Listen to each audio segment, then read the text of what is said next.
Siyempre, tinuturuan mo rin Google Lens. Na. Di ba? Yung mga Marunong na lahat na yan. Tsaka yung anak ko, kahit ipakita mo si Shider dyan, kilala niya eh. Yung year niyan, pakita mo si Voltis 5, kilala niya eh. Oo. Yung mga bata ngayon na nasa tablet. Oo, hindi, walang alam sa mga... Pakita mo si Mas Shider Black. Okay. Yung ganon. Yan, kilala nila. Kasi nga, vintage. Kumbaga, sasabihin ng anak ko, sino yan? Anak, laruan ko to ng bata ako. Ganun At yun. doon din magkakaroon kayo ng banding para mag-usap about dyan. Totoo yan. At saka pag makikita mo, pumupunta ako sa event na malalaki.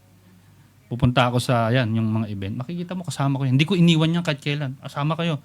Doon tayo. Kita mo, nag-iikot yung anak ko. Tapos, yun. Siyempre, tapos nadampot niya yung 3K.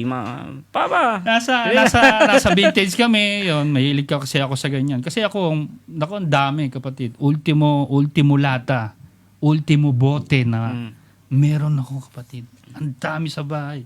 Sobra. Yung mga may time ba na parang magbabanyo ka ng 2:00 madaling nakita mo to nakaupo dun sa banyo? Hindi naman ako kasi. Hindi kasi. Sabi ko nga, di ba, hindi ako takot. Takot naman siguro yun. Hindi kasi. Napasok ka na, maingihi ka na, nakaupo dun si Chucky. Hindi kasi ako takot sa mga ganyan. Dahil, hindi, mas nakakatakot sila, si Freddy Krueger.